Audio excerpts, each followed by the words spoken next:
नमस्कार। सत्य संवादमा म यहाँहरूलाई हार्दिक स्वागत गर्दछु। जीवराम भण्डारी। आज यहाँहरू सामुन्ने उपस्थित हुनुहुन्छ डाक्टर अर्जुन कार्की। उहाँ छातीरोग विशेषज्ञ हुनुहुन्छ।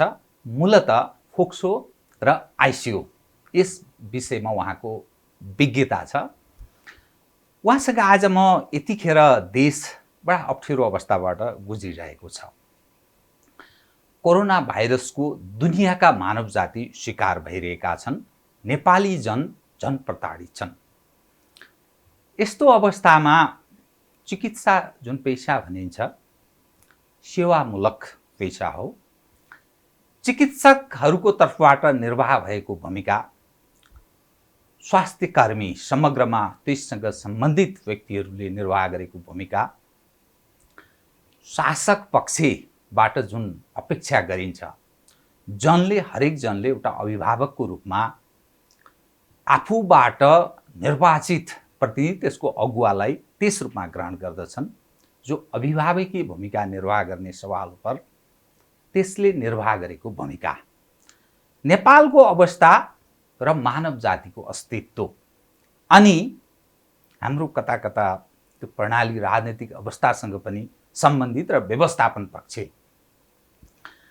डाक्टर अर्जुन कार्की नेपाली समाजको एउटा अभियन्ता पनि भएको नाताले समाज उप उहाँको हेर्ने दृष्टिकोण परिवर्तित सन्दर्भ, कोभिड-19 यसले पारेको प्रभाव, बच्ने कसरी बचाउने कसरी, विश्लेषणात्मक र सूचनामूलक ढङ्गले कुराकानी गर्ने प्रयत्न गर्नेछु। सर्वप्रथम म उहाँलाई स्वागत गर्छु। डाक्टर साहब स्वागत छ। नमस्कार। डाक्टर साहब म कहाँबाट सुरु गरौँ भने यस्तो बेलामा म तपाईसँग आज कुरा गर्दैछु। दुनियाँका मानव जाति सङ्कटग्रस्त अवस्थाबाट गुज्रिरहेका छन्। मानव जातिकै अस्तित्व नै कतै समाप्त त हुँदैन कुनै समयमा आएर भन्ने त्यस ढङ्गले सोच्ने स्थिति पनि पैदा गरेको छ यो कोरोना भाइरसको उत्पत्ति सँगसँगै। विज्ञानलाई चुनौती दिएको छ। दुनियाँमा सारा हर चिज समाधान गर्न सक्ने चिकित्सा क्षेत्र निस्तेज जस्तो त्यस्तो पनि देखिन्छ। यतिखेर मूलतः हामी नेपाली, मानव जातिको अलग पक्ष छ, तर हामी नेपाली बाँच्न चाहन्छौँ, बाँच्नुपर्छ मानव जाति, तब मात्रै निरन्तरता यो दुनियाँ सम्भव छ। तपाईँको अलिकति सुझाव सल्लाह, खास गरी जो लाखौँ दर्शक हेरिरहनु भएको छ उहाँहरूलाई अलिकति सुनाउँ। तत्पश्चात म अरू विषय क्रमशः उठान गर्दै जान्छु। डाक्टर साहब। हस्, धन्यवाद जीवरामजी। अब यो अहिले तपाईँले पृष्ठभूमिमा जे भन्नुभयो, मतलब कोरोना महामारीको कारणले विश्वव्यापी रूपमा परेको प्रभाव र त्यसको असर नेपाली जनतामा पनि परेको र एउटा आम नेपाली जनता जुन आक्रान्त भइरहेको छ, त्यो हाम्रा सामु चुनौतीकै विषय हो। तर यहाँनिर एउटा के ख्याल गर्नुपर्छ भनेदेखि जुन पहिलो लहरबाट हामी आक्रान्त भइराखेको बेलामा अब झन्डै 1.5 वर्ष जस्तो हुन आँट्यो।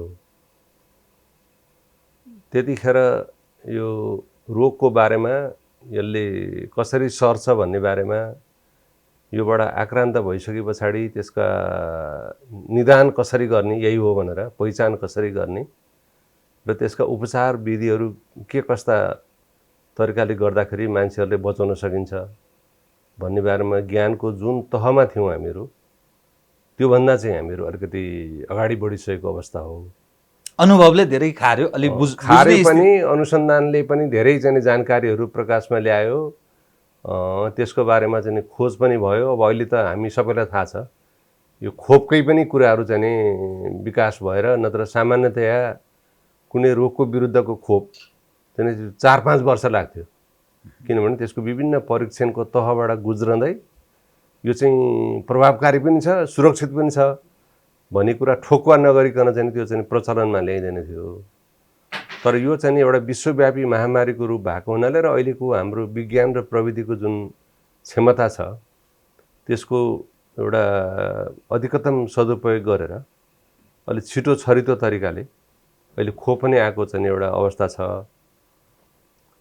त्यसले गर्दाखेरि हामी पहिलो लहरको अवस्थामा चाहिँ हामी अलिकति व्यवस्थित अवस्थामा छौँ ज्ञानको हिसाबले। पहिलेको तुलनामा, पहिलो लहरको तुलनामा यो दोस्रो लहरमा चाहिँ अलि व्यवस्थित छौँ। तर के भन्छ भनेदेखि अब त्यो लहरमा जुन प्रकारका कमी कमजोरीहरू हाम्रो स्वास्थ्य सेवा प्रणालीमा, हामीहरूको चाहिँ जनमानसमा, हामीहरूको चाहिँ आम नेपाली समुदायमा एउटा डर र भएको चाहिँ अवस्था थियो। त्यसले गर्दाखेरि पनि मान्छेहरू चाहिँ अलिक बढी सतर्क हुने, बढी चाहिँ त्यसबाट चाहिँ अलिकति मरि पो हालिन्छ कि भन्ने बारेमा अलिक सचेत ढङ्गले जे सल्लाह दिएको छ त्यो प्राविधिक सल्लाहहरूको पालना गर्ने कुरामा उनीहरू बढी अनुशासित भएको जस्तो लाग्छ। त्यसले गर्दाखेरि समेत हाम्रो सुरुको लहरमा त अरूमा चाहिँ हजारौँ लाखौँको सङ्ख्यामा मृत्यु हुँदाखेरि पनि हाम्रो त्यति मृत्यु दर चाहिँ त्यति भएन। हाम्रो चाहिँ करिब 2055मा मात्रै आएर चाहिँ हाम्रो मृत्यु सङ्ख्या चाहिँ सीमित भयो पहिलो लहरमा। अब त्यस पछाडि के भयो भनेदेखि हामीहरूको चाहिँ दुईटा कारणहरू देखियो। एउटा चाहिँ यो अहिले जुन भाइरसले पहिला यो रोग फैलाएको थियो त्यो भाइरसकै गुणमा, त्यसको स्वरूपमा आएको परिवर्तन, जसलाई अब अङ्ग्रेजी भाषामा म्युट्यान्ट भनेर भन्छ, म्युट्यान्ट्स, उसले आफ्नो चाहिँ गुणमा परिवर्तन ल्यायो, उसको संरचनामा परिवर्तन भयो। त्यसले गर्दाखेरि के भयो भनेदेखि यसले बढी छिटो सार्ने गुण र अलिक बढी आक्रामक ढङ्गको आक्रमण गर्ने गुण, छिटो पनि सार्ने र अलिकति बढी आक्रामक पनि हो भन्ने खालको एउटा अहिले बुझाइ त्यो छ वैज्ञानिक समाजमा। एकापट्टि त्यो जुन मुख्य कारक तत्त्व हो त्यो नै बढी अलिकति चाहिँ बलियो भएर आयो, सार्नमा पनि आक्रमण गर्नमा पनि। दोस्रो चाहिँ अब हामीहरू सबैले एक किसिमले कोरोना भने पहिला चाहिँ जति चिन्तित थियौँ, जति चाहिँ हामीहरू त्रसित थियौँ, यो त केही पनि होइन रहेछ, यो त फास्टफुसै रहेछ चाहिँ भन्ने ढङ्गको अलिकति चाहिँ हेलचक्र्याइँ पनि अलिकति चाहिँ जस्तो अब केही 1-1.5 महिना अगाडि पनि मैले थुप्रै डाक्टरहरू साथीहरूसँग चाहिँ कुरा सुन्दाखेरि पूर्वी तराई र इभेन चाहिँ हाम्रो यो चितवनतिरै पनि त्यो मास्क कोही केही नलाउने, जबकि मास्क चाहिँ लाउनुपर्छ भनेर चाहिँ रेडियोले यो टेलिफोनमा पनि हाम्रो बारम्बार चाहिँ त्यो चाहिँ सुनिराखेकै विषयवस्तु थियो। अनि त्यसले गर्दाखेरि के भयो भनेपछि अलिकति हेलचक्र्याइँ त्यो आफैले गर्न सक्ने रोकथामको तरिकाहरूको कार्यान्वयनमा। अब दोस्रो चाहिँ नै तपाईँको यो विभिन्न खालका भिडभाड, अलिकति चाहिँ राजनीतिक द्वन्द्वको कारणबाट सिर्जित भिडभाड, राजनीतिक तृष्णाले त्यहाँ काम गर्यो होइन। अब दोस्रो कुरो चाहिँ नि अलिकति चाहिँ यो चाडबाडहरूको पनि कुराहरू पनि पर्यो। त्यसले गर्दाखेरि पनि मान्छेहरूको भिड जम्मा हुने, त्यसबाट चाहिँ सुसुप्त अवस्थामा रहेको सङ्क्रमण चाहिँ वात्तै बढ्नलाई त्यसले पनि चाहिँ सघाउ पुर्याएको जस्तो देखिन्छ। त्यसो भएको हुनाले गर्दाखेरि अब हाम्रो स्वास्थ्य क्षेत्रमा अहिले जे क्षमता विद्यमान छ पोहोरको भन्दा त सुदृढ भएको छ कतिपय क्षेत्रमा, खास गरेर निदानकै क्षेत्रमा, परीक्षणकै क्षेत्रमा, त्यसको अनुभवको क्षेत्रमा हामीहरूले प्रविधिको भित्र्याउने मानेमा। तर के भनेदेखि अहिले जुन किसिमले एउटा विस्फोटक अवस्था आइराखेको छ त्यसलाई हाम्रो स्वास्थ्य सेवा प्रणालीले थेक्न सक्ने कि नसक्ने भन्ने चाहिँ एउटा ठुलो अहिले गम्भीर चिन्ताको विषय चाहिँ भएको छ। बहुत महत्त्वपूर्ण। मलाई एउटा त्यो थप प्रश्न गर्नका लागि यहाँले सहज एउटा अनुकूल अवस्था सिर्जना गरिदिनु भयो। हजुर, ह्याम्स हस्पिटलमा तपाईँ कार्यरत हुनुहुन्छ। फोक्सो रोगको तपाईँ विशेषज्ञ, आइसियुको पनि त्यसमा विज्ञता हासिल गरेको व्यक्ति। हजुर, पाटन स्वास्थ्य विज्ञान प्रतिष्ठानको तपाईँ उपकुलपति, संस्थापक उपकुलपति, अर्थात् तपाईँ अनुभवले पनि खारिएको शिक्षा सबै हिसाबले यो जुन अहिले कोभिड-19 र यसको परिष्कृत स्वरूप सेकेन्ड वेभ, त पहिलोमा हामीले केही अनुभव प्राप्त गऱ्यौँ, मानिसहरू पनि अलि सुसूचित भए, अलि सतर्क भए, सचेत पनि भए, यहाँले भन्नुभयो। तर अहिले दिनको 5,000 देखि 7,000 को दरले इन्फेक्टेड अर्थात् सङ्क्रमितको सङ्ख्या बढोत्तरीमा छ। जति पिसिआर टेस्ट भएको छ त्यसलाई बृहत ढङ्गले टेस्ट गर्ने हो भने त्यसको सङ्ख्या दोब्बर तेब्बरभन्दा बढी दैनिक रूपमा हुन सक्ने स्वास्थ्य मन्त्रालयका एकजना अधिकारी मलाई सुनाउँदै थिए। किनभने हाम्रो सीमित छ, सीमित साधन स्रोतका कारण हामी यति मात्रै गरेका छौँ। यो समुदाय स्तरमा विस्तार भइसकेको छ। यो समग्र तस्बिर हेर्दा नि डाक्टर साहब हामी अलिक खतरनाक अवस्थामा प्रवेश गर्दैछौँ भन्ने अर्थ लाग्छ। हाम्रो सीमित साधन स्रोत, भ्याक्सिनको अहिले अभाव छ। जे जति भयो भारतले दियो, चीनले दियो, अब स्पुत्निकको एउटा प्रयत्न गर्दैछ सरकार भन्ने सुन्नमा आएको छ। यो अलि अप्ठ्यारो स्थिति भएन डाक्टर साहब? स्थिति अप्ठ्यारो नै हो। तपाईँले भन्नुभएको चित्रण गर्नुभएको जुन अवस्था त्यो चाहिँ यथार्थता हो। तर मूल विषय के भनेदेखि अब यो भइ नै सक्यो, आइ नै सक्यो। अब एउटा चाहिँ विद्वानले भन्थे अरे के, यो दार्शनिकहरूले यो संसार कस्तो छ भन्ने व्याख्या मात्रै गरे, यस्तो छ उस्तो छ भनेर। तर मुख्य कुरो चाहिँ त्यो होइन, यसलाई कसरी रूपान्तरण गर्ने भन्ने चाहिँ प्रमुख विषय हो भनेर भन्थे भनेर हामीले केटकेटीमा चाहिँ हामीलाई भन्थे अग्रजहरूले। त्यसो भएको हुनाले अहिले चिन्ताको विषय चाहिँ के हो त भनेर भनेपछि अब आइ नै सक्यो।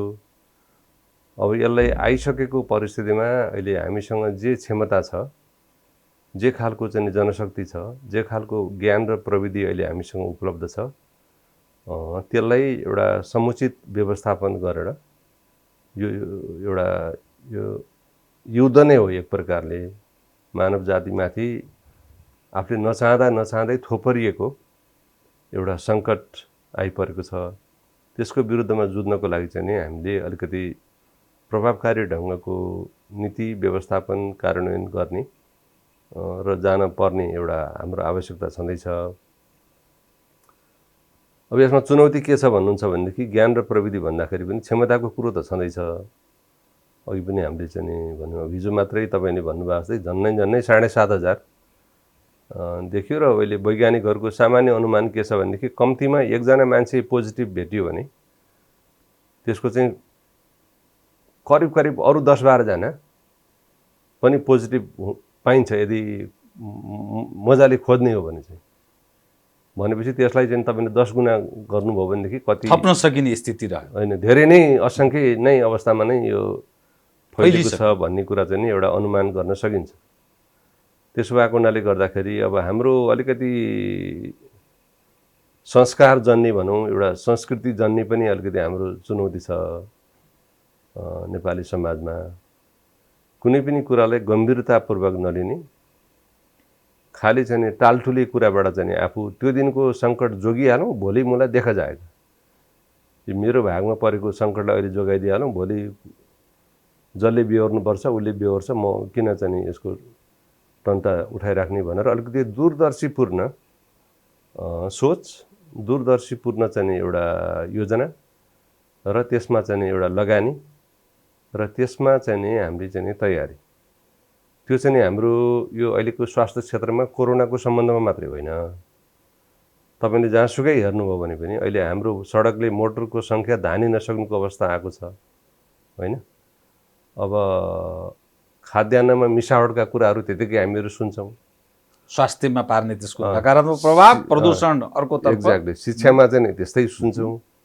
भनेपछि हाम्रो अहिलेको मुख्य चुनौती चाहिँ यो प्रणालीजन्य र प्रणालीको चाहिँ समग्र क्षेत्र र चाहिँ तहमा भएको यो सोच, मनोविज्ञान, संस्कार, संस्कृतिकोबाट उत्पादित एउटा जुन एउटा ठुलो चुनौती छ, त्यो चाहिँ नि लाई पनि हल गर्नुपर्ने कुरो चाहिँ छ। अब त्यो चाहिँ अब अहिले छिटो हल हुने विषय होइन, त्यो चाहिँ अलिकति गम्भीर रूपले अलिकति चाहिँ दीर्घकालीन रूपमा नै हल गर्नुपर्ने विषय हो। मैले भन्न खोजेको चाहिँ के हो भनेर भनेदेखि ती कुराहरूलाई चाहिँ पन्छाएर अहिले चाहिँ हामीले अङ्ग्रेजीमा भन्छन् एउटा क्विक फिक्स भन्छ कि, त्यो त्यसको खास समाधान होइन। जस्तो ज्वरो आएको बिरामीलाई किन ज्वरो आयो, यसको चाहिँ ज्वरोको कारण के हो, यसलाई के कारणले ज्वरो आउन सक्थ्यो, त्यो ज्वरो निकाल्न सक्ने कारणहरूमध्ये यही मान्छेलाई चाहिँ कुन चाहिँ कारणले ज्वरो आएको भनेर खोज तलास गर्ने र त्यसको जरैदेखि निर्मूल पार्ने एउटा पक्ष भयो। अर्को चाहिँ ज्वरो आयो, लु सिटामल खुवाउनु पर्यो, लु ब्रुफेन खान दिउँ भनेर त्यो ज्वरोलाई चाहिँ कम पार्ने, तर त्यसको मुख्य जरामा चाहिँ हामी नपुग्ने। त त्यो चाहिँ हाम्रो प्रवृत्तिजन्य एउटा हाम्रो समाजमा असाध्यै गहिरो तरिकाले ज्वरो गाडेको एउटा मनोविज्ञान छ। त्यो पनि यो यस्तो खालका चाहिँ सङ्कटहरूलाई समाधान गर्नमा अलिकति चाहिँ नि त्यसले सकारात्मक भूमिका खेलिरहेका छैन। म डाक्टर साहबलाई अलिकति इतिहास म सम्झाउँदै विषयलाई अलिकति अगाडि बढाउँछु। हजुर, तपाईँ एउटा अभियन्ताको रूपमा पनि अर्थात् समाजमा पनि केही परिवर्तन होस्, मेडिकल शिक्षामा पनि आमूल सुधार होस्, सुधार हुनुपर्छ, यथास्थितिमा चल्दैन है भन्ने दृष्टिकोणका साथ सायद तपाईँ सडकमा प्रेसर बिल्डरको रूपमा पनि काम गर्नुभयो, केही भूमिका निभाउनु भयो। माथिमा आएको तपाईँ एउटा सदस्य पनि र मेडिकल शिक्षामा सुधारका लागि तपाईँले प्रतिवेदन पनि बुझाउनु भयो। आजको दिनमा जुन लथालिङ्ग एउटा समस्या देखिएको छ स्वास्थ्य क्षेत्रमा, चिकित्सकहरू पनि मरिरहेका छन्, स्वास्थ्य सेवामा कार्यरत अरू व्यक्तिहरूको मृत्यु भइरहेको छ, आम नागरिकको जीवन बर्बाद भइरहेको छ। सरकार के गर्ने के नगर्ने त्यो एउटा अन्यल अलि आत्तिएको जस्तो त्यस्तो पनि दृश्य देखिन्छ।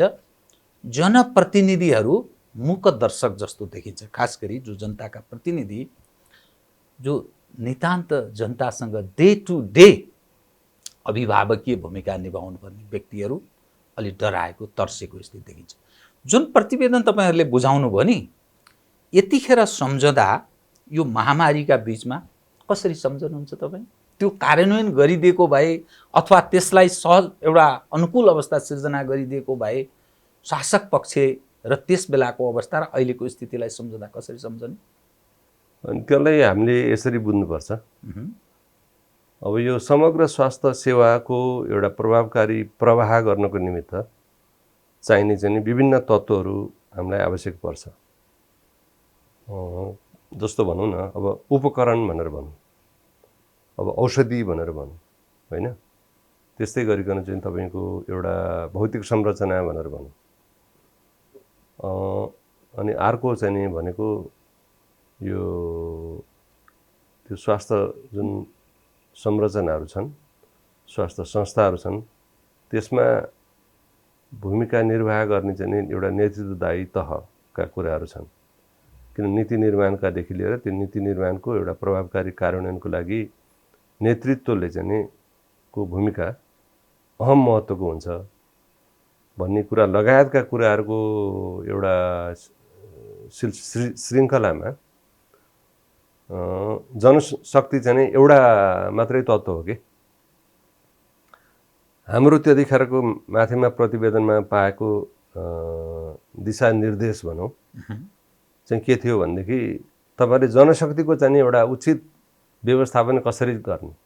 यो च्या उम्रेको जस्तै मेडिकल कलेजहरू उम्रिरहेका छन्, तिनीहरूको गुणस्तरीयतामा प्रशस्त प्रश्नहरू उठिरहेका छन्।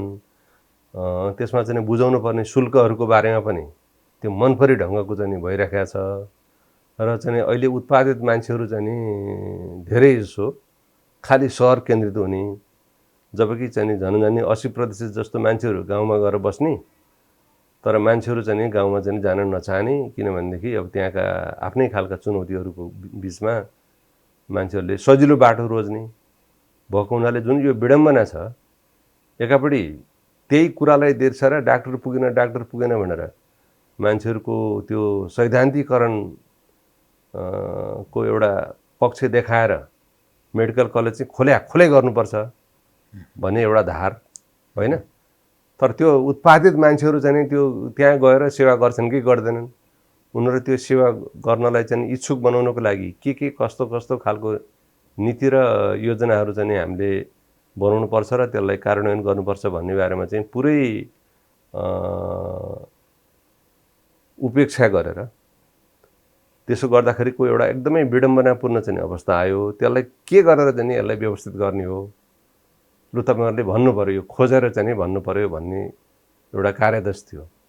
त्यसमा हामीले चाहिँ नि अलिकति ऐतिहासिक एउटा समीक्षादेखि लिएर अरू अन्तर्राष्ट्रिय अनुभवहरू के छन्, अहिले अन्तर्राष्ट्रिय रूपमा नै सिर्जित अथवा स्थापित मान्यताहरू, सिद्धान्तहरू, मूल्यहरूको चाहिँ आलोकमा हामीले चाहिँ नि हाम्रो नेपालको अहिले एउटा विशिष्ट परिस्थितिमा चाहिँ हामी यसरी जानु चाहिँ उपयुक्त होला भन्ने ढङ्गले चाहिँ हामीले आफ्नो प्रतिवेदन बुझायौँ।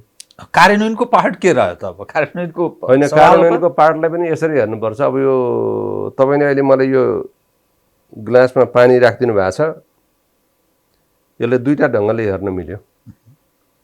अब मैले एक पानी जस्तो चिज पनि तपाईँले चाहिँ भरि पनि राख्नु भएन भनेर पनि मैले नकारात्मक रूपमा पनि मिल्यो। यो त झन्झनै भरि नै छ नि, यो मलाई चाहियो भने त फेरि उहाँले थपिदिइहाल्नुहुन्छ नि भनेर भन्दा पनि भयो। अप्टिमिस्टिक कुरा गर्दै होइन, के सिलसिलामा मैले यो कुरा भनिराखेको छु भनेर भन्नुहुन्छ भने जस्तो त्यसको एउटा चाहिँ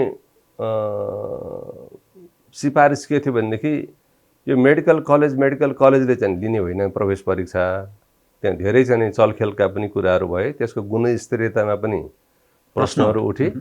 त्यसले गर्दा चाहिँ राष्ट्रव्यापी रूपमा चाहिँ एउटै प्रवेश परीक्षाहरू लिनुपर्छ होइन भन्ने लगायतका कुराहरूलाई अलिकति व्यवस्थित ढङ्गले कार्यान्वयन गर्नको लागि चिकित्सा शिक्षा आयोग चाहिँ बन्नुपर्दछ भन्ने एउटा चाहिँ मूलभूत त्यसको चाहिँ सिफारिस थियो। अब त्यसमा हामीले यहाँनिर सम्झिनुपर्छ कि डाक्टर गोविन्द केसीले उहाँको आन्दोलन, उहाँको चाहिँ शान्तिपूर्ण आन्दोलनले पनि यो माथिमा आयोगको सिर्जना गर्नमा पनि उहाँको भूमिका रह्यो है। र यसलाई चाहिँ कार्यान्वयन गर्नेतर्फ पनि उहाँले खेल्न सक्ने भूमिकाहरू उहाँले बहुत निष्ठापूर्वक उहाँले खेल्नुभयो। अब यो भनिराख्दाखेरि कतिपय हाम्रो चाहिँ प्रणालीमा भएको साथीहरू अथवा चाहिँ अग्रजहरूलाई मन नपर्न पनि सक्छ, चित्त दुख्छ। तर चित्त दुखे पनि यो यथार्थतालाई चाहिँ हामीले भुल्नु हुँदैन, यसलाई चाहिँ स्वीकार्नुपर्छ। एउटा व्यक्तिले धेरै चिज गर्न सक्दो रहेछ, निष्ठापूर्वक लाग्न सक्यो भन्ने एउटा उदाहरण भयो। दबाब सर्जकको महत्त्वपूर्ण भूमिका एकदम त्यसमा चाहिँ हामीले विवाद गर्नु चाहिँ पर्दैन भन्ने लाग्छ मलाई। र उहाँको समेत एउटा जोड बलले गर्दाखेरि माथिमा आयोग बन्यो। चिकित्सा शिक्षा उसले दिएको प्रतिवेदनको एउटा सिफारिस चाहिँ चिकित्सा शिक्षा आयोग एउटा खडा हुनुपर्दछ। त्यसले नै चाहिँ त्यसको व्यवस्थापनमा, नीतिमा, योजनामा, कार्यान्वयन गर्ने कुरामा, गुणस्तरीयतामा त्यो चाहिँ त्यसलाई अख्तियार सम्पन्न चाहिँ निकायले नै हेर्नुपर्छ भन्ने ढङ्गले त्यहाँ गयो। मैले भन्न खोजेको के भने माथिमा आएको सबै कुराहरू चाहिँ प्रतिवेदनमा जे लेखेको थियो त्यो सबै कार्यान्वयन भयो कि भएन भन्ने कुरामा कतिपय कुराहरू कार्यान्वयनमा आएका छन्, कतिपय भएको छैन। त्यसलाई चाहिँ अब क्रमशः यो माथिमा आयोग मात्रै होइन, कुनै पनि आयोगका कुराहरू चाहिँ 100% भएको छैन। त्यसो भएको हुनाले गर्दाखेरि अब जुन एउटा निकाय बनाइएको छ त्यसमा बस्ने नेतृत्व, त्यसमा चाहिँ कार्यरत मान्छेहरू, उनीहरूले चाहिँ अलि हिम्मत गरेर यी सबै त्यो माथिमा आयोगको जुन स्पिरिट छ, भावना र मर्म छ, त्यसलाई चाहिँ ध्यान दिएर अझ चाहिँ अग्रगामी ढङ्गले अगाडि बढाउन सक्दाखेरि चाहिँ राम्रो हुन्थ्यो भन्ने लाग्छ मलाई। त्यहाँ विवेक र यो औचित्य आवश्यकतालाई पनि ख्याल गरून् सरकारवालाले भन्ने डाक्टर साहबको त्यो अलिकति आग्रह पनि रह्यो होइन एक हिसाबले। डाक्टर साहब, तपाईँले दक्ष जनशक्ति, हाम्रो साधन र स्रोत क्षमताको विषय जो मेडिकल शिक्षामा हाम्रो सुधारको हिसाबले यो पनि एउटा विषय उठान गर्नुभयो। तपाईँ फोक्सो रोगको एउटा विशेषज्ञ अर्थात् श्वास प्रश्वास हामीलाई जो विभिन्न समस्या, छातीसँग सम्बन्धित समस्या, प्राणवायु मूल मर्म नै त्यही रह्यो, मानिसको जीवनको मर्म नै। अहिले यतिखेर मानिस मरिरहेका छन् त्यही फोक्सोमा आउने मूल समस्याका कारण, अर्थात् श्वास प्रश्वासमा समस्या आउँछ, मान्छे मृत्युको शय्यामा जान्छ। अहिलेको अवस्था हेर्दा हाम्रा अस्पतालहरू, यहाँले आइसियुको यहाँ विशेषज्ञता, यहाँको आइसियुसँग अलग खालको एक्सपर्टाइज छ, आइसियुको अवस्था र कतिपय भेन्टिलेटरका कुराहरू हाम्रो र जनशक्तिको कुरा हेर्दा जुन रफ्तारमा मानिसहरू कोरोना भाइरसबाट सङ्क्रमित भइरहेका छन्, हाम्रो अवस्था चाहिँ कस्तो छ? होइन हाम्रो अघि पनि मैले तपाईँलाई भने अब पोहोरको तुलनामा चाहिँ हामीहरूको विभिन्न अस्पतालहरूले पनि विभिन्न चाहिँ यो निजी क्षेत्रका अस्पताल पनि सरकारी अस्पतालहरूमा पनि क्षमता वृद्धिको हिसाबले चाहिँ नि प्रगति भएको छ। त्यसलाई हामीले स्वीकार्नु पर्दछ। केही पनि अब यो एक थरीको मान्छेहरूको के भने जहिले पनि चाहिँ आलोचना गर्ने, किनभने उनीहरूले पुर्याउनु पर्दैन, उनीहरूले डेलिभरी गर्नु पर्दैन, खाली कुरा काट्ने, खुइल्याउने भन्छ नि अहिले हाम्रो नेपाली जगतमा आएको एउटा चाहिँ शब्द, खास गरी कम्युनिस्टहरू यो शब्द बढी प्रयोग गर्छन्, खुइल्याउने भन्ने जुन चलन छ त्यो मात्रै गरेर मलाई मेरो विचारमा त्यो खुइल्याउने भने केही पनि बाँकी नराख्ने, सबै सर्वाङ्ग बनाइदिने, नाङ्गेझार मतलब त्यसले मात्रै पनि समस्या समाधान गर्दैन भन्ने लाग्छ मलाई। त्यसकारण यसलाई चाहिँ हामीले अलिकति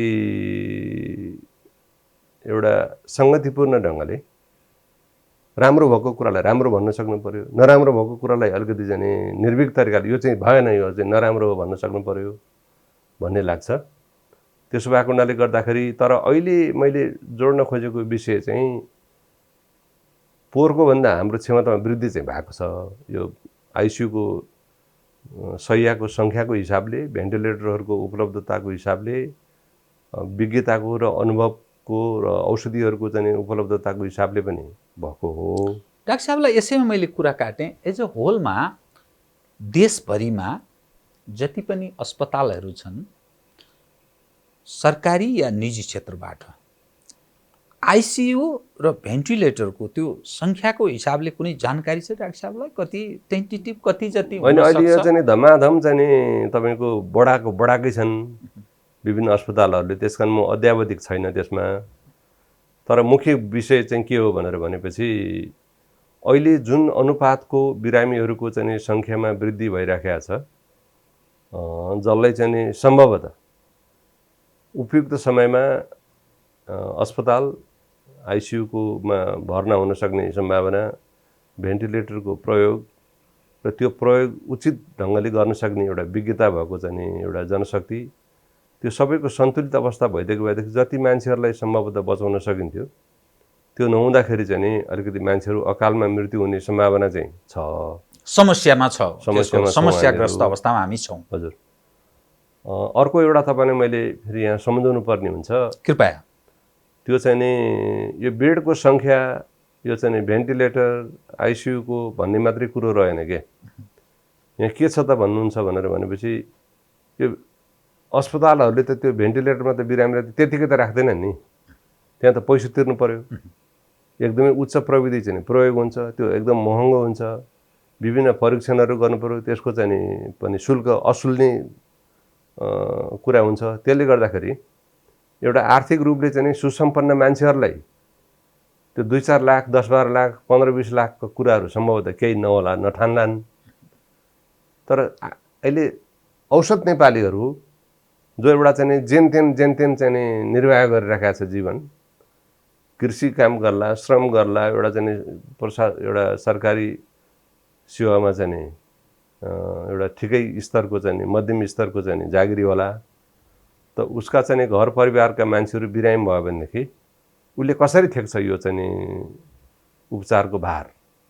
त्यसकारण उपचारको भार ठेक्न नसकेको कारणले पनि मान्छेहरू चाहिँ जान नसक्ने परिस्थिति पनि छ। बहुत मलाई यति अवसर, राम्रो अवसर दिनुभयो यहाँले, त्यो कथाले भन्छ नि जवाफबाट प्रश्न मलाई गर्न सजिलो बनाइदिनु। डाक्टर साहबलाई धन्यवाद छ। हामी ठुलो परिवर्तन ल्यायौँ यो देशमा भनेर भन्छौँ नि, गौरव गर्छौँ। मैले भन्न खोजेको होइन, समाजका कति अगुवाहरू नै त्यो भन्नुहुन्छ, ठुलो परिवर्तन हामीले ल्यायौँ। अनि यो संविधान कस्तो समाजवाद उन्मुख, अनि यो सरकार राज्य संयन्त्र हामीले कस्तो कल्पना गरेका छौँ, सिस्टम लोक कल्याणकारी राज्यको कल्पना गरेका छौँ। यहाँले भन्नुभयो नि सुविधा त केही होला, तर गरिब दिन दुखी जो मानिस छन् तिनले त्यो भेन्टिलेटर, आइसियु, त्यो सुविधा सम्पन्न अस्पतालमा पहुँच कसरी पुर्याउने, उनीहरूले कसरी उपचार गर्न सक्छन्? यस सवाल उपर संविधानमा मौलिक हक 32-33 वटा यति राखिदिएको छ कि न्यूनतम मानिसको आधारभूत आवश्यकता सबै पुरा गर्न सकिन्छ। राज्यको ध्यान यतातर्फ जाँदैन।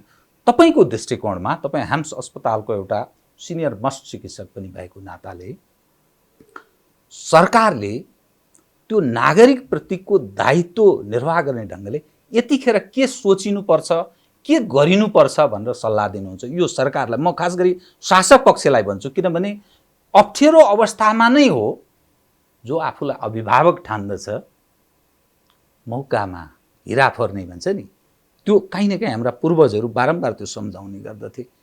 सरकारको तर्फबाट के आशा गर्न सकिन्छ र के गरिनुपर्छ डाक्टर साहब? यसलाई मैले दुई तरिकाले हेर्छु। कृपया।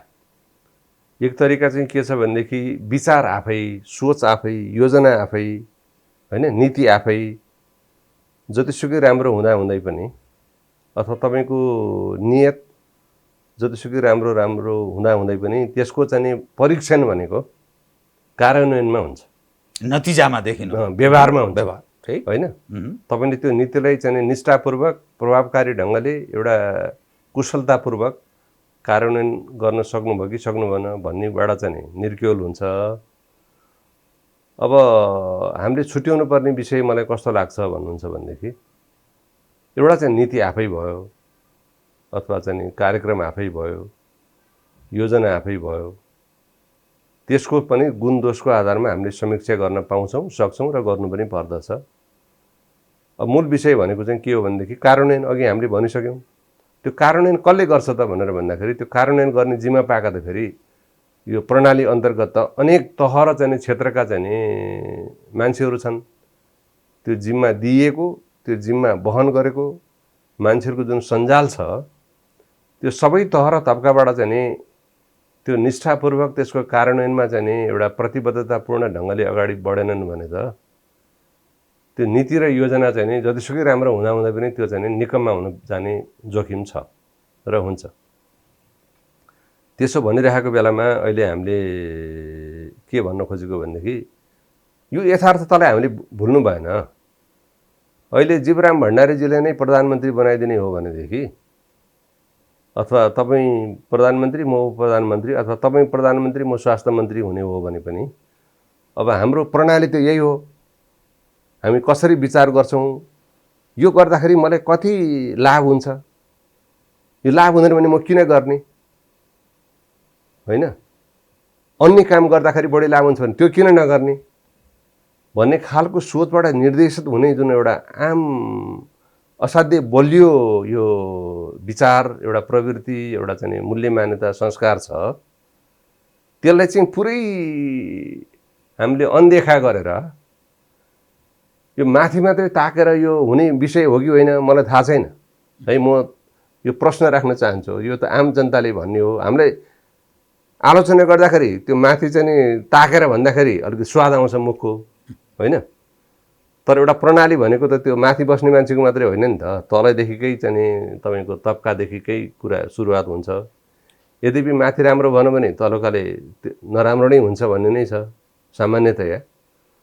तर त्यो मैले भनेको चाहिँ के हो भनेदेखि हरेक तबका र तह, हरेक क्षेत्रमा बसेर यो हाम्रो त पिता पुर्खादेखि चल्दै आएको एउटा चाहिँ शब्द पनि छ, त्यो चाहिँ नुनको सोझो गर्नु भनेर भन्छ। जसको नुन खायो त्यसको चाहिँ सोझो गर्नुपर्छ। अब अहिले हामीले एकापट्टि सार्वभौम जनता भन्छौँ, जनता नै भगवान हुन्, जनता नै मालिक हुन् भनेर पनि हामी चाहिँ भनिन्छ, नाराको रूपमा थाकिन्छ, नथाक्ने गरिकन भन्दछौँ। तर यदि त्यो सत्य हो भने, त्यो साँच्चै आत्मसात गरेरै भनेको हो भने त उनीहरूको हितलाई त केन्द्रबिन्दुमा राखेर चाहिँ हामीले नीति बनाउँदा पनि केन्द्रबिन्दुमा राख्नु पर्यो, होइन।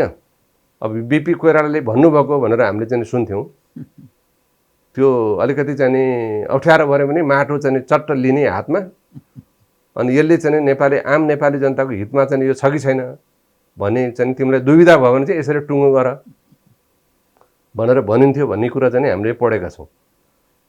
त्यस कारणले त्यो कुरालाई नहेरिकन र सबै तह तबकाले नै त्यो एकदम प्रतिबद्धतापूर्वक अगाडि सरेन भने त्यो माथिबाट मात्रै गर्न सकिन्छ भन्ने कुरामा चाहिँ म आफूलाई व्यक्तिगत रूपमा चाहिँ विश्वास छैन। अर्थात् माथिदेखि तल्लो तहसम्म व्यापक सुधार, परिवर्तन, धेरै सुधारको ठाउँ छ, यही रूपमा चाहिँ हुँदैन है भन्ने एउटा काहीँ न काहीँ तपाईँ त्यो निष्कर्ष पनि मा पुग्नु भएको छ। यो रूपले मात्रै अहिलेकै तरिकाले यसमा चाहिँ एउटा सोचमा, मनोवृत्तिमा, मूल्य मान्यतामा, मुलुकप्रतिको, राष्ट्रप्रतिको, जनताप्रतिको निष्ठामा र प्रतिबद्धतामा हामीले साँच्चै नै चाहिँ समीक्षा गरेर सबै व्यक्तिले, सबै नागरिकले, सबै चाहिँ तह र तबकामा बस्ने मान्छेहरूले यसको एउटा अलिकति आत्मसमीक्षा गरेर होइन यो मुलुक त हामी सबैको हो, यो आज सत्तामा जोसुकै बसोस् है, तथापि यो देश त हाम्रो पनि हो, यो राष्ट्र हाम्रो पनि हो, यो कुनै मान्छेको वीरता त होइन नि त यो देश। त्यसकारण यो देशलाई चाहिँ बनाउनको लागि चाहिँ मैले पनि चाहिँ एउटा रचनात्मक भूमिका खेल्नुपर्छ। यो जनताहरूको त केही दोष छैन, यो जति पनि विकृति विसङ्गति हुँदाहुँदै पनि आम नेपाली जनताहरू जो कृषक छन्, जो हलो जोतेर खानुपर्छ, बिहान बेलुका कोदालो खनेर चाहिँ एउटा जीवन निर्वाह गर्नुपर्छ, उनीहरूको के दोष छ त यसमा? तर जो मान्छे राज्यको चाहिँ एउटा नुन खाएर त्यो नुनको सोझो गर्छु भन्ने चाहिँ एउटा सङ्कल्प र एउटा चाहिँ शपथ लिएर चाहिँ बसेको छ, उनीहरूले त गरिदिनु पर्यो नि। कर्तव्यच्युत हुँदाको परिणामलाई यहाँले यसो सम्झाउने प्रयत्न गर्नुभयो। डाक्टर साहब, म तपाईँलाई आजको दिनमा यसरी म यो अलिकति यो मूलत नेपाली जनको वर्तमान र भविष्य बच्ने र बचाउने विषयसँग सम्बन्धित विषय उठान गर्न चाहन्छु। छाती रोग तपाईँ विशेषज्ञ अर्थात् श्वास प्रश्वास,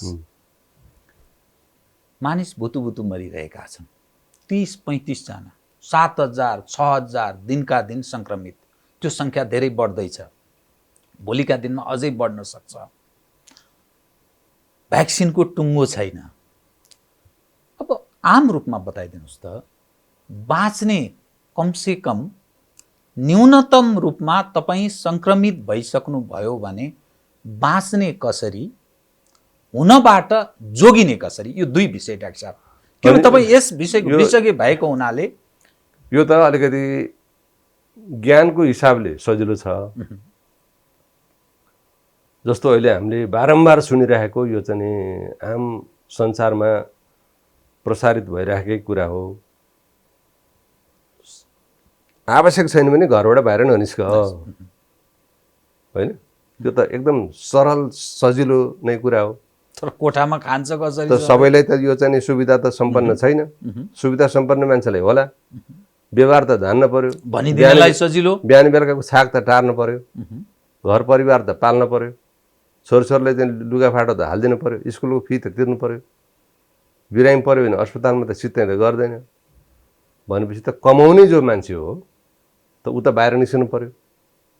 त बाहिर निस्कनु नै पर्छ भनेदेखि तिमी मास्क लाएर निस्क भाइ भनेर त भनिएको छ। त्यो मास्क चाहिँ हामीले छोड्नु भएन। यो चाहिँ धेरै जबरजस्ती गरेर लापरवाही गरेर पेलेर जान्छु यो मुला कोरोना भने के हो केही पनि होइन भन्ने ढङ्गले यो गर्नु भएन, होइन? त्यो छँदैछ। तेस्रो, यो चाहिँ मान्छेले चाहिँ हाच्छिउँ गर्दाखेरि, खोक्दाखेरि उसको चाहिँ थुकको छिटाबाट त्यो प्रशस्त चाहिँ भाइरसहरू त्यसमा चाहिँ मिसिएर आउने हुनाले र त्यो जस्तो भनौँ न, मैले अहिले हाच्छिउँ गरेँ भने यो टेबलको सतहमा असङ्ख्य चाहिँ भाइरसहरू त्यहाँ चाहिँ पुग्छन्। अनि त्यहाँ चाहिँ कुनै कुरा हामीले कुरा नयाँ छुने बित्तिकै देखिँदैन, यो त सुकेपछि त देखिँदैन नि त। अनि छोयौँ र चाहिँ आफ्नो नाकतिर यसो कोट्याउन थाल्यौँ भने त त्यसबाट त फेरि सर्ने भयो। त्यसो भएको हुनाले नै यो कुनै कुरा नयाँ छुने बित्तिकै सक्छौ साबुन पानीले हात धो, त्यो सम्भव छैन भनेदेखि चाहिँ सेनिटाइजर लाऊ।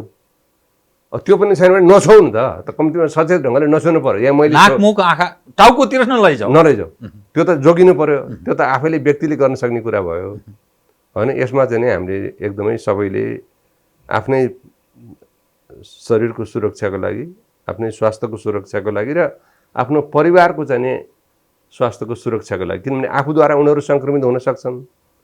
त्यसो भएको हुनाले त्यसमा चाहिँ अलिकति जिम्मेवारीपूर्ण ढङ्गले अनुशासन कायम गर्नु पर्यो हामी सबै आम नागरिकले, हुनबाट बच्नका लागि, र कसैलाई चाहिँ सङ्क्रमित छ भन्ने शङ्का लागेको छ भने त्यहाँ चाहिँ त्यसबाट बच्नु पर्यो। आफू चाहिँ आइसोलेसनमा भनौँ न, त्यो चाहिँ बच्नु पर्यो। अब लागि नै सक्नुभयो, तपाईँलाई चाहिँ शङ्का लाग्यो, तपाईँ परीक्षण गर्नुभयो, तपाईँ परीक्षण गर्दाखेरि चाहिँ तपाईँको चाहिँ पोजिटिभ भन्ने देखियो भने त तपाईँलाई चाहिँ अब लक्षणहरू छ कि छैन भन्ने कुरा विचार गर्नु पर्यो। र लक्षण छ भनेदेखि तपाईँले चाहिँ आइसोलेसनमा लक्षण छैन भने चाहिँ तपाईँ आइसोलेसनमा बस्नु पऱ्यो आफ्नै घरमा। अब छ भनेदेखि अब डेरा लिएर बस्ने मान्छेलाई त्यो पनि गाह्रो छ होइन। एउटा कोठामा आफूलाई चाहिँ खाना गर्न चाहिँ त्यो बाहिर लाग्थ्यो नि, आफूले टिपेर भित्र लगाएर खाने, त्यस्तो तरिकाले चाहिँ गर्नु पर्यो। र त्यो 10-12 दिन चाहिँ त्यसरी बसिसके पछाडि तपाईँले चाहिँ त्यो सार्ने जुन जोखिम हुन्छ त्यो चाहिँ करिब करिब शून्य तहमा पुग्ने हुनाले त्यस पछाडि चाहिँ बाहिर आउन मिल्यो। अब अर्को यसमा मैले भन्नुपर्ने कुरा के छ भनेदेखि तपाईँलाई चाहिँ सङ्क्रमण भएको कोभिड-19 नै हो भन्ने कुरा प्रमाणित भइसके पछाडि तपाईँको एउटा नागरिकको हिसाबले यो जिम्मेवारी हुन्छ कि तपाईँको चाहिँ विगत 2-4 दिनभित्र चाहिँ तपाईँको कोसँग चाहिँ एकदमै नजिकको चाहिँ सम्पर्क भएको थियो, हात मिलाइएको थियो, अँगालो हालिएको थियो, बातचित गरिएको थियो, सँगसँगै बसेर खाइएको थियो, के हो त्यसका चाहिँ क्रियाकलापहरू त्यो उनीहरूलाई भनिदिनु पर्यो। मलाई त पोजिटिभ आयो, कन्ट्याक्ट भएका मानिस सबैलाई अवगत गराइदियो। अब उसको पनि जिम्मेवारी हो होइन त, उसले भनिदिनु पर्यो। नत्र त त्यो मान्छे पोजिटिभ भयो कि भन्नु उनीहरूलाई त थाहा हुँदैन। त्यो आफ्नो कार्यालयको मान्छे हुनसक्छ, साथीभाइहरू हुनसक्छ, नातेदारहरू हुनसक्छन्, उनीहरूलाई बताइदिनु पर्यो। तिमीहरूलाई मलाई यस्तो भएको छ, तपाईँहरू पनि होसियार हुनुहोस्, तपाईँहरूलाई पनि यस्तो शङ्का देखियो भने तपाईँहरू चाहिँ गएर चाहिँ परीक्षण गराइहाल्नु पर्यो र आवश्यक कदमहरू चाल्नु पर्यो भन्ने कुरा भन्न पर्यो। अब आइसोलेसनमा बस्दा बस्दै तपाईँलाई चाहिँ केही लक्षणहरू देखियो, ज्वरो आयो, खोकी लाग्यो, सास फेर्न अलि असजिलो भयो, यो जिउमा चाहिँ स्वाद नआउने, अलिकति चाहिँ बास्नाहरू नआउने भन्ने जुन अहिले हामी सबैलाई थाहा भइसक्यो, त्यस्तो आउन थाल्यो भने चाहिँ खास गरिकन तपाईँले चिकित्सकको परामर्श गर्नु पर्यो। मुख्य कुरा भनिन्छ यो अक्सिजनको तह चाहिँ हामीले नापिराख्नुपर्छ भन्ने एउटा सिफारिस छ।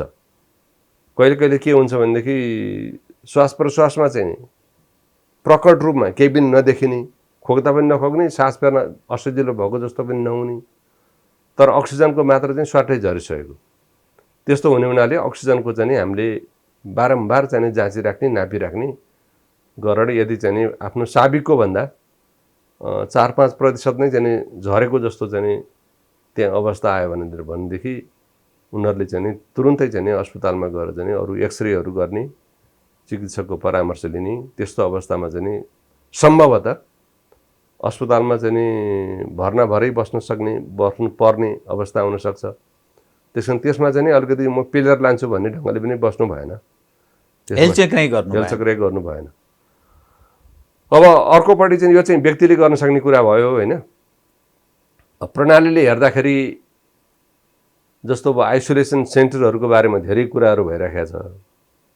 अब एउटा मान्छे चाहिँ दिनभरि मजदुरी गरेर चाहिँ काम गरेर ल्याउँछ, एउटा कोठा छ, बच्चा छ, श्रीमती छ, अब उसले कहाँको आइसोलेसनमा गएर बस्ने? एउटै सम्भवतः एउटै खाटमा सुत्छन् उनीहरू, एउटै भान्सामा खाने कुरा भइगयो भनेपछि त्यति सीमित ठाउँमा उनीहरूलाई व्यवहार गर्न गाह्रो हुने हुनाले त्यस्तो ठाउँमा चाहिँ सरकारले आइसोलेसन सेन्टरहरू बनाएर ती मान्छेलाई खाने पिउने व्यवस्था चाहिँ गरिदिन सक्दाखेरि त्यो परिवारमा चाहिँ सङ्क्रमण अगाडि बढ्दै जाने अवस्थाबाट चाहिँ अलिकति जोखिमलाई न्यूनीकरण गर्नलाई मद्दत पुग्थ्यो। अब त्यति भएन, आइसोलेसन मात्रै बसेर भएन, त्यसलाई चाहिँ अस्पतालमै भर्ना हुन पर्ने अवस्था भयो भने चाहिँ त अस्पतालको व्यवस्था गर्नु पर्यो। अब पैसा नहुनेले चाहिँ कसरी गर्ने भन्ने सवाल चाहिँ यो प्रमुख सवाल छ। अब त्यसमा चाहिँ केही वर्ष अगाडिदेखि यो बिमाको कुरा, स्वास्थ्य बिमाको कुराहरू चाहिँ हाम्रो जानकारीमा छ। त्यसलाई चाहिँ अलिकति न्यून स्तरको खालको चाहिँ स्वास्थ्य समस्याहरूलाई मात्रै चाहिँ समाधान हुने खालको चाहिँ छ अहिलेको चाहिँ। त्यसलाई अब यो चाहिँ अलिक दीर्घकालीन कुरा अन्तर्गत पर्यो। तर अहिले नै पनि त्यस्तो चाहिँ अरू जसको केही छैन, जसको सामर्थ्य छैन भनेदेखि उसलाई चाहिँ अलिकति सरकारले नै त्यस्तो मान्छेलाई चाहिँ कहाँ लगेर हुन्छ, के लगेर हुन्छ, उसको उपचार गरेर ज्यान बचाइदिने काममा चाहिँ सरकारले त्यो अघि यहाँले भन्नुभयो नि एउटा लोकतान्त्रिक संविधान जो समाजवाद उन्मुख छ त्यो साँच्चै हो भने र हामीहरू जो चाहिँ यो प्रणालीमा चाहिँ जसले संविधान लेखे त्यो सत्तापक्षी होस् अथवा प्रतिपक्षी होस्, त्यो सबैको नैतिक र चाहिँ राजनीतिक एउटा कानुनी दायित्व अन्तर्गतमा पर्छ। त्यो प्रयत्नमा जानलाई सबैले चाहिँ सर्वसम्मतिले चाहिँ सरकारलाई चाहिँ भन्नुपर्ने हुन्छ कि यो अहिलेको हाम्रो अर्थतन्त्र त्यति ठुलो त होइन, तर राजस्वमा चाहिँ थुप्रिएको चाहिँ पैसा जे हो त्यो त सबैले कर तिरेर बनेको हो नि त। यो त आम नेपालीले कर तिरेका छन् भनेपछि त्यसको चाहिँ भागीदार, त्यसको चाहिँ उपयोग त त्यो चाहिँ मजदुरले पनि उठाउन पाउनु पर्यो। ऊ नेपाली नागरिक हो भन्ने त मान्न पर्यो नि त उसलाई पनि। त्यो तरिकाले चाहिँ जाँदाखेरि हुन्छ कि भन्ने एउटा यो पक्ष। दोस्रो पक्ष चाहिँ के छ भन्नुहुन्छ भनेदेखि यो हामीले चाहिँ यस्ता खालका महामारी आइराख्ने हुनाले यसलाई चाहिँ कसरी यसका कारक तत्त्वहरू, हाम्रो देशको चाहिँ एउटा जनसङ्ख्याको विशेषताहरू, हाम्रो स्वास्थ्य सेवा प्रणालीका चरित्रहरूलाई र विज्ञानले अनुसन्धानद्वारा सिर्जित नयाँ नयाँ ज्ञान र चाहिँ अवधारणाहरूलाई समेतलाई एउटा संश्लेषण गरेर अरू अरू मुलुकले यही विषयलाई कसरी समाधान गरे, त्यसबाट चाहिँ सिकेका पाठहरू के हुन्, ती पाठहरूबाट चाहिँ लाई सबैका सबै त हाम्रो देशको सन्दर्भमा लागू गर्न नसकेर तर कुन चाहिँ सकिन्छ भनेर त्यसको चाहिँ एउटा चाहिँ तथ्य र प्रमाणमा आधारित एउटा निष्कर्षहरू चाहिँ तयार गर्ने र त्यो लगेर चाहिँ नेपाल सरकारलाई निरन्तर रूपमा चाहिँ उनीहरूलाई चाहिँ जानकारी दिइराख्ने खालको निकाय हुनुपर्छ भनेर हामीले चाहिँ 1 वर्ष अगाडि 1.5 वर्ष अगाडिदेखि नै यो कुराहरू चाहिँ उठाइराखेको हो। अब पोहोरको चाहिँ नीति तथा कार्यक्रममा तपाईँलाई स्मरण होला, त्यहाँ चाहिँ एउटा 2टा कुराहरूको चाहिँ एउटा निकाय खोल्ने भन्ने कुरा थियो। एउटा चाहिँ CDC भन्छ, यो चाहिँ अमेरिकामा छ, चीनमा छ, विकसित देशमा सबैतिर छ, युरोपमा छ। यो भनेको चाहिँ centre for disease control and prevention भन्ने एउटा निकाय हो, जसको काम नै अरू स्वास्थ्य चाहिँ सेवा कसरी दिने, के गर्ने, कसलाई कहाँ खटाउने, को डाक्टरलाई कता खटाउने, को नर्सलाई कता खटाउने भन्ने खालका यी तपसिलका विषयहरू हेर्ने होइन। उसले चाहिँ नितान्त रूपमा चाहिँ महामारीको कुराहरूलाई कसरी जोगिने, के चाहिँ नीतिहरू अवलम्बन गर्नुपर्छ, कस्ता खालका कदमहरू चालिनुपर्छ, यो भइहाल्यो भने के गर्ने, कसरी व्यवस्था मिलाउने भन्ने खालका तमाम र समग्रमा गर्ने खालको एउटा निकाय चाहिँ हुनुपर्छ भनेर नीति तथा कार्यक्रममा चाहिँ आएको थियो। अब त्यो पनि कार्यान्वयन हुन सकेन है। त्यस्तो निकाय चाहिँ चाहिन्छ भन्ने कुरा आज पनि त्यो कुरा चाहिन्छ। यो मैले यो भनिराख्दाखेरि हाम्रो खास गरिकन चाहिँ स्वास्थ्य सेवामा अहिले कार्यरत साथीहरूलाई अलिकति चित्त दुख्न सक्छ। चित्त दुखेर के हुन्छ, किनभने हामी जनलाई एज अ होलमा राष्ट्रको कुरा हामीले यत्रो काम गरिरहेका छौँ, यिनीहरू चाहिँ नि प्रणालीभन्दा बाहिर बसेको मान्छेहरू ठुल्ठुलो कुरा गर्ने टेलिभिजनमा आएर। तर मैले त्यो भनिराख्दाखेरि चाहिँ के हो भने डाक्टर साहब हामीहरूलाई त्यो ठाँगेले छुँदैन, उहाँहरू यो चाहिँ नि उहाँहरूले गरेको कामको हामी सराहना गर्छौँ निश्चय है। उहाँहरूले ठुलो भूमिका खेलिराख्नु भएको छ र उहाँहरूको ज्ञानले, उहाँहरूको अनुभवले त्यो यो चाहिँ राम्रै होला भनेरै गरिराख्नु भएको हो। फेरि उहाँहरूको नियतमाथि प्रश्न उठाउने कुरो होइन। तर यस्तो महामारीको चाहिँ चटारो आउने बेलामा यो त भोलि वर्षी पनि आउला। आज कोरोना आयो, भोलि चाहिँ लोरोना भन्ने पनि आउन सक्छ नि त। निश्चय निश्चय। त्यसो भएको हुनाले हामीले प्रणालीगत रूपमा र दीर्घकालीन दृष्टिकोणले चाहिँ यस्तो खालको निकायहरू, यस्तो खालको संरचनाहरू स्वायत्त र चाहिँ एउटा विज्ञतामा आधारित त्यस्तो खालको निकायहरू चाहिँ ल्याउन सक्दाखेरि चाहिँ यो दीर्घकालीन रूपमा चाहिँ त्यसले महत्त्वपूर्ण भूमिका खेल्न सक्थ्यो। त्यसो भएको हुनाले त्यतापट्टि चाहिँ राष्ट्र जानैपर्छ भन्ने लाग्छ मलाई। समयमै सोचुन्, सतर्क हुन् भन्ने यहाँले कुरा। एउटा चाहिँ ठोस त्यो हाम्रो चाहिँ संस्थागत रूपमा नै हामी प्रणालीगत रूपमा नै जानु पर्यो कि। अहिले चाहिँ अब हाम्रो एउटा नेपालीमा उखान छ नि जीवरामजी, कृपया, जब पर्यो राति अनि बुढी ताती भन्ने छ कि। अब यो त धेरै अनुभवबाट अन्तिम घडीमा चाहिँ बर्बाद हुन लागेछ, अनुभवबाट चाहिँ सिर्जित, अनुभवमा आधारित चाहिँ यी हाम्रा पूर्वजहरूले बनाए होइन, निष्कर्ष हो। त्यस कारण कहिले कहिले हामी तयारीको अवस्थामा नहुँदाखेरि त्यो पनि ठिकै छ, गर्नै पर्ला। तर हामीसँग समय हुँदाखेरि र अलिकति चाहिँ हामीले दीर्घकालीन सोच राखेर अहिले यो गऱ्यौँ, अहिलेकोले चाहिँ हामीले चाहिँ जोगौँ। तर यो चाहिँ बारम्बार आइराख्ने हुनाले अब यो सिद्धिने बित्तिकै हामी फेरि लो भ्याइहाल्यो नि भनेर चाहिँ सुत्ने होइन। यसको लागि चाहिँ एकदम निरन्तर रूपमा चाहिँ अब कसरी जोगाउने हो मुलुकलाई, जनतालाई भन्ने बारेमा चाहिँ नि गम्भीर रूपले योजना र चाहिँ कार्यक्रमहरू चाहिँ सञ्चालन गर्नु चाहिँ अपरिहार्य छ। पेसाको हिसाबले पारङ्गत तपाईको क्षमतामाथि कसैले प्रश्न पनि त्यसरी उठाएको मैले सुनेको छैन। र एक हिसाबले एउटा अभियन्ताको रूपमा पनि तपाईँले कतिपय समयमा काम पनि गर्नुभयो, आफूलाई समाजमा केही सुधारका लागि निरन्तर प्रयत्न रहनुभयो डाक्टर अर्जुन कार्की। अब तपाईँसँग म नि जुन खालको परिवर्तन नेपाली समाजमा भयो, यहाँले भन्नुभयो हरेक नागरिकले कर तिर्छन्, त्यसैबाट राज्य संयन्त्र चल्छ। जो कोठामा एउटा कोठामा बस्छ, ह्यान्ड टु माउथ, बिहान बेलुका दिनभरि कमायो अनि त्यही बिहान बेलुका खान, त्योभन्दा अरू उपाय पनि उसँग रहँदैन। निरन्तर देश पटक पटक निषेधाज्ञा या लकडाउनको शिकार हुँदैछ। त्यसतर्फ राज्य संयन्त्रले न ख्याल गरेको छ, न त निजी क्षेत्रका अस्पतालहरूले नै पनि अथवा स्वास्थ्य क्षेत्रका कतिपय संयन्त्रहरूले नै पनि ती दिन दुखी गरिब मानिसलाई कसरी व्यवस्थित गर्ने, कसरी बचाउने भन्ने बारेमा फेरि पनि उही कुरा आउँछ, समाजवाद उन्मुख संविधान, लोक कल्याणकारी राज्य, गरिब र दिन दुखीलाई ख्याल गर्ने कम्युनिस्टहरूको पार्टीले को वर्चस्व रहेको यो देश।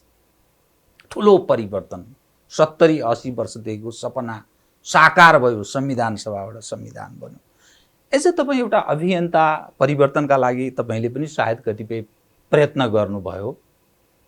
यो अहिलेको स्थिति हेर्दा त्यो कहाँनिर हामी चुकिरहेका छौँ, जसका कारण तपाईँले भन्नु नि म अप्टिमिस्टिक छु, मबाट तपाईँ मसँग संवाद गर्नुभन्दा अघिल्लो दिन भन्दै हुन्थ्यो मबाट धेरै नकारात्मक कुरा आउँदैन, मिडियामा नकारात्मक कुरा बढी बिग्छ, त्यसकारण मबाट धेरै आशा चाहिँ नगर्नुहोस् है जुन भन्दै हुन्थ्यो। म सम्झिरहेको छु त्यो कुरा, डाक्टर साहबलाई काहीँ न काहीँ त्यो कुराले छोएको रहेछ। त नकारात्मक कुरा गर्नलाई यो स्पेस दिने जो वातावरण बनाइरहेछन्, त्यो परिवर्तनमा तपाईँहरूको योगदान र अझै पनि तपाईँहरूको निरन्तर जो प्रयत्न छ नि, कस्तो लाग्छ अहिले जुन स्थितिमा तपाईँ प्रवेश गर्नुभएको छ? तपाईँ हामी छौँ, यो समाजका एउटा अङ्ग छौँ, तर भएको कुरा साँचो व्यक्त गर्नै पर्छ, बोल्नै पर्छ, उठाउनै पर्छ प्रश्न। मेरो त धर्म पनि हो नि। त तपाईँ कस्तो ठान्नुहुन्छ? मलाई यसमा दुईटा कुरा गर्नु मन छ। एउटा कुरा चाहिँ के भनेदेखि अब यो जुन समाजवाद उन्मुख लोकतान्त्रिक गणतन्त्र संहिता सहितको भन्ने जुन चाहिँ संविधानमा लेखिएको छ, एउटा गौरव गरिरहेछ। एउटा चाहिँ त्यो आकांक्षा आफै चाहिँ एकदमै ठिक हो। त्यो एस्पिरेसन भन्छ अङ्ग्रेजीमा, त्यो आकांक्षा, त्यो एउटा चाहिँ अभिष्ट, त्यो आफैमा चाहिँ ठिक हो। त्यसमा चाहिँ म आफ्नो पनि म त्यसमा कुनै चाहिँ सिन्चित गरे हुनाले तपाईँलाई माया लाग्छ होइन, त्यो ठिकै विषय हो, त्यो ठिकै रूपमा नै हो भन्ने लाग्छ। नम्बर 1। नम्बर 2, त्यो चाहिँ नि मधेसवादी पार्टी बाहेक अरू सबै पार्टीले त्यसमा चाहिँ यो ठिक छ हामी सहमत छौँ भनेर गरे हो। त्यसमा के कम्युनिस्ट, के काङ्ग्रेस, के अन्य, यो चाहिँ त्यसकारण चाहिँ अहिले कम्युनिस्टहरूले शासन गरेको हुनाले त्यसको चाहिँ नि दोष चाहिँ नि उनीहरूले लिनुपर्छ, अरूले चाहिँ पेन्सन पाउँछन् भनेर म हेर्दिनँ। यसमा प्रतिपक्षी नेपाली काङ्ग्रेस पनि उनीहरू पनि सहमत भएर लेखेको संविधान भयो हुनाले उहाँहरूको पनि नैतिक एउटा चाहिँ कानुनी जिम्मेवारी छ भन्ने लाग्छ मलाई, राजनीतिक जिम्मेवारी। यति भनिसके पछाडि मलाई तपाईँले भनिरहेको चाहिँ यो आकांक्षा र चाहिँ व्यवहारमा अहिले जुन खालको एउटा विभेद छ, ग्याप छ, टाढा दूरी बढ्यो, यो खाडल चाहिँ नि पुरा गर्नुपर्छ भन्ने कुरामा हामीहरू सबैले चाहिँ सोच्नुपर्छ। यत्तिकैले निरन्तरता पाउनु हुँदैन, त्यसले चाहिँ एउटा न्याय पनि गर्दैन। हामीले हिजो 62-63 को आन्दोलनमा चाहिँ जे सपना देखेर यहाँसम्म पुगिएको हो, त्यो न्याय भइरहेको छैन। अब अहिले कस्तो भयो भनेदेखि अघि पनि मैले भने, अब हाम्रो समस्या नै यो चाहिँ आधारभूत मूल्य मान्यता र संस्कारमा छ क्या। नेपाली समाजको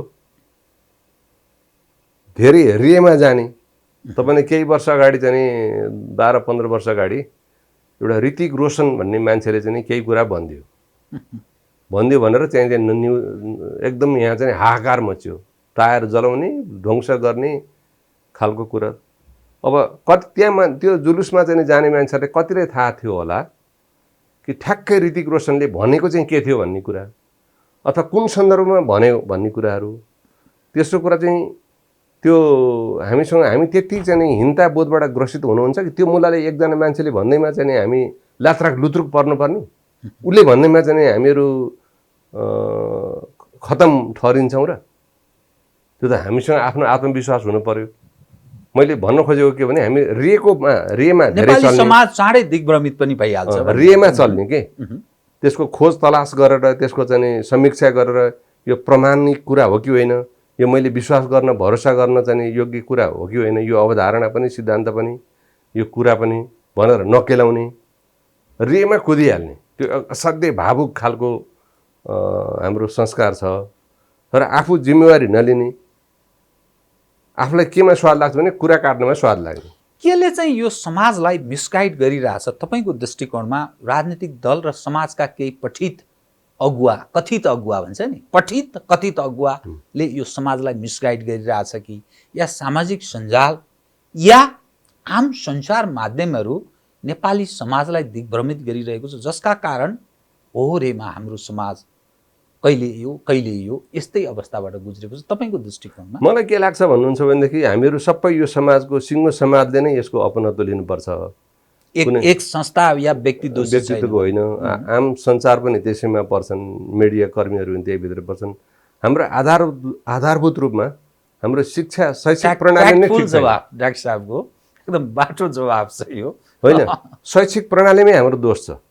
हामीहरू असाध्यै चाहिँ यो घोकन्ते विद्या पढ्ने, हामीहरू चाहिँ अलिकति सृजनात्मक अलि विश्लेषणात्मक ढङ्गले चाहिँ आउन चाहिँ नदिने, बच्चैदेखि कम्तीमा हामी पढ्दाखेरि, जस्तो भनौँ न म 8 क्लासमा पढ्दाखेरि कि भूगोल पढ्न पाउने कि इतिहास पढ्न पाउने, त्यो दुइटै विषय पढ्न नपाउने। तर एउटा नागरिकलाई आफ्नो देशको भूगोलको जानकारी पनि चाहिन्छ, आफ्नो देशको इतिहासको पनि जानकारी त्यतिकै महत्त्वपूर्ण छ भन्ने कुरा सोच्नुपर्ने होइन?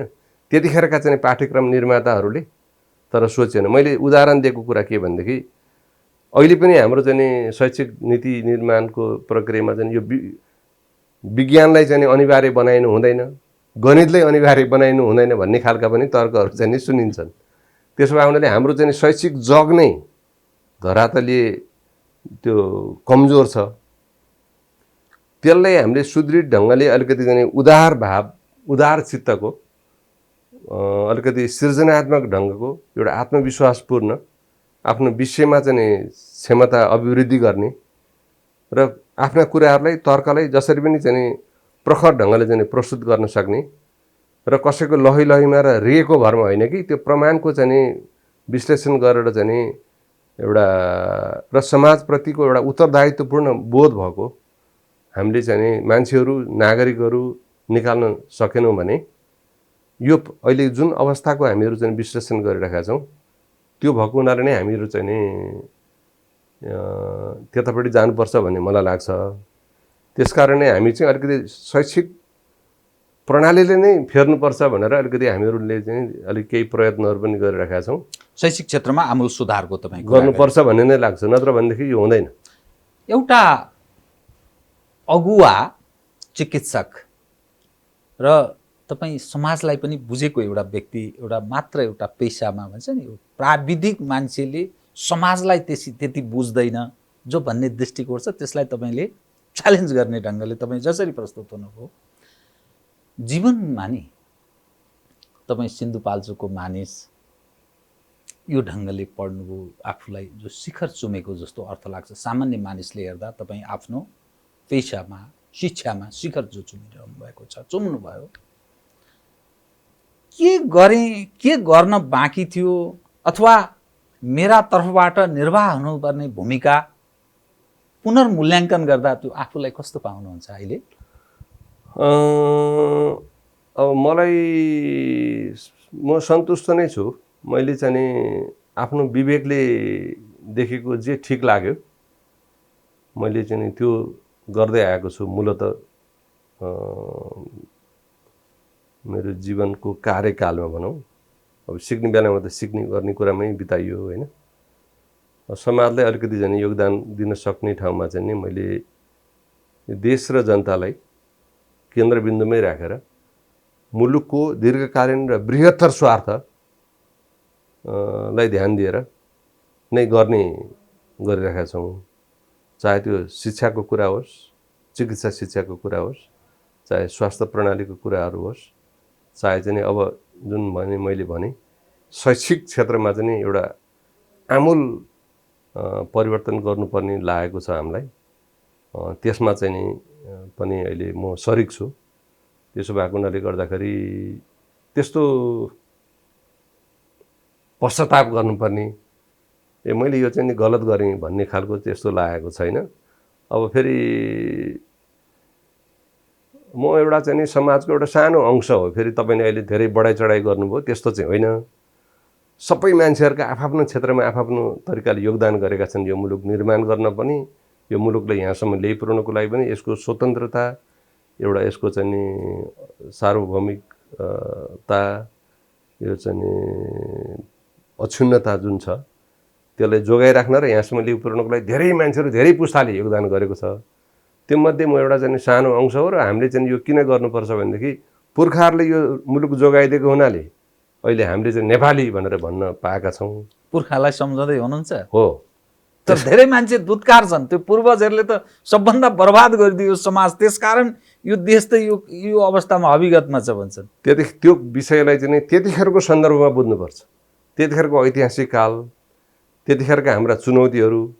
500 वर्ष अगाडि तपाईँ जन्मिनु भएको भएदेखि तपाईँलाई चाहिँ अहिलेको यो वायु प्रदूषणका कुराहरू हुने थिएनन्, यो कोरोना पनि फैलिने थिएन, किनभने मान्छेको आवाजावत पनि कम हुन्थ्यो होइन। तर तपाईँसँग इन्टरनेट हुने थिएन, तपाईँले मोबाइल फोन बोक्न पाउनु हुने थिएन, तपाईँले चाहिँ बिजुली बालेर यस्तो टेलिभिजनमा चाहिँ बसेर गफ गर्न पाउनु हुने थिएन। आजभन्दा 500 वर्ष पछाडि जन्मिनु भयो भने आजका कोरोनाको सबै खालका चाहिँ औषधि उपचार व्यवस्थाहरू हुन्थ्यो होला। तर त्यतिखेर आफ्नै खालका चुनौतीहरू हुनेवाला छन्। त्यसकारण हरेक युगमा मान्छे जुन जन्मिन्छ, जुन युगमा ऊ बाँच्छ, त्यसका चुनौतीहरूलाई उसले स्वीकार्ने, त्यो चुनौतीहरूलाई समाधान गर्नेतर्फ आफूले सक्ने योगदान दिने र समाजले लागेको आफूलाई जुन ऋण लगाएको छ। किनभने मैले शिक्षा पाएँ त कसैले स्कुल खोलिदिया हुनाले नै मैले शिक्षा पाएँ, कसैले चाहिँ बिरामी हुँदाखेरि अस्पताल त कसैले खोलिदिएको थियो र नै मैले पैसा तिरेर भए पनि मैले चाहिँ उपचार गराउन पाएँ भनेपछि ती सबै चाहिँ समाजको चाहिँ एउटा अगुवाहरूलाई जसले यस्ता कामहरू गर्नेमा उनीहरूले योगदान दिए, ती सबैप्रति चाहिँ एउटा आभारीपूर्ण दृष्टिकोण राख्दै हामीले पनि अर्को पुस्तालाई एउटा राम्रो काम गरेर जानुपर्छ, ताकि उनीहरूको पनि जीवनमा अलिकति भए पनि चाहिँ सजिलो होस्, सहज होस्, अलिकति भए पनि चाहिँ एउटा गर्व गर्ने चाहिँ ठाउँ होस् भन्नेमा जानुपर्छ भन्ने लाग्छ मलाई। ठिक कार्यक्रमको अन्त्यमा जुन प्रतिकूल अवस्थाबाट देश गुज्रिरहेको छ, दुखी छन् नेपालीहरू यतिखेर, शासक प्रशासकहरू अलि अल्मलिएको जस्तो अर्थ लाग्दछ। राजनीतिक तृष्णाले अलग ढङ्गले काम गरेको छ, पक्ष वा प्रतिपक्ष अहिले पनि राजनीतिक लडाईँ त्यसमै केन्द्रित छन्। यस्तो बेलामा एउटा समाजमा केही होस् भनेर जो निरन्तर प्रयत्नमा हुनुहुन्छ नि, तपाईँ प्रयत्न गर्नुभएको विगतलाई म कोट्याउँदै भन्दैछु, केही भन्न चाहनुहुन्छ? अब अहिले चाहिँ अलिकति अप्ठ्यारो परिस्थिति छ होइन। अब यो हामीले नेपाली जनताले नचाहेको यो पार्टी बिचको चाहिँ द्वन्द्व, पार्टी भित्रै द्वन्द्व, यो द्वन्द्वले गर्दाखेरि ध्यान पनि चाहिँ त्यो द्वन्द्वलाई नै कसरी व्यवस्थापन गर्ने र आफ्नो चाहिँ जे भूमिका निर्वाह गर्न खोजेको हो अथवा चाहिँ जे खालको पोजिसनहरू मा अहिले बसिराखेका छन्, उनीहरूले त्यसको निरन्तरता चाहिँ सुनिश्चित होस् भन्ने कुरापट्टि अलिकति बढी ध्यान गएको हो कि भन्ने खालको भान पर्छ। त्यसो भएको हुनाले त्यो आफ्नो दलगत विषयका कुराहरू आफ्नो ठाउँमा छन्, त्यो पनि उहाँहरू चाहिँ जिम्मेवार पदमा बस्ने मान्छेले मिलाउनु पर्ला। पार्टीको अध्यक्षहरूको अथवा पार्टीको उपल्लो नेतृत्वमा बस्ने मान्छेले त्यो उठाउनु पर्ला।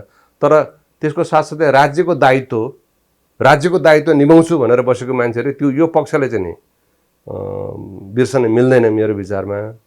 उहाँहरूले गर्नुपर्छ नम्बर 1। नम्बर 2 कुरा चाहिँ नि अब म फोक्सोको डाक्टर, म चाहिँ नि कुनै फोक्सोको रोग लिएर कुनै मान्छे आएर मैले ठ्याक्कै त्यसको पहिलो हुन सकिनँ, म आफूलाई पनि अल्मलाउने खालको चाहिँ समस्या आयो भने म मेरै विषय पढेको अरू साथीहरूले साथी हो यो के हो, मैले अलिकति कुरा बुझ्न सकिनँ, तपाईँहरूले पनि अलिकति यो हेरिदिनुहोस् त, मैले केही कुरा छुटाएको पो हो कि भन्ने ढङ्गले म चाहिँ नि सल्लाह दिन्छु। यद्यपि म उमेरले गर्दाखेरि म अलिकति पाको नै छ, कपालहरू फुलिसकेका छन् भनेदेखि आफ्नै विषयमा विज्ञता हासिल गरेको मान्छेको त चाहिँ यो अवस्था आउन सक्छ भने यो शासन प्रशासनमा बस्ने एउटा उपल्लो नेतृत्व गरिराख्नु भएको उहाँहरूको एउटा विज्ञता छ, त्यो विज्ञतालाई हामीले सम्मान गर्नुपर्छ।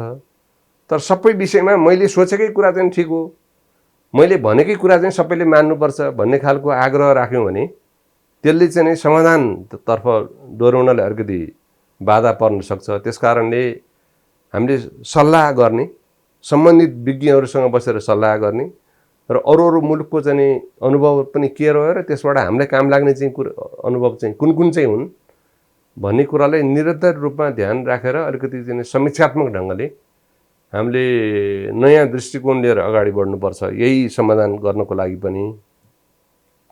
नत्र सबै कुरा मलाई थाहा छ, त्यसैले मैले जे भने त्यही नै हो, अर्को सत्य छैन भन्ने आग्रह राख्यौँ भनेदेखि चाहिँ नि हामीले यो अहिलेको महामारीले पनि अनि विषयले पनि अलिक बढी चाहिँ नि दुःख पाउने खालको सम्भावना बढ्छ भन्ने लाग्छ मलाई।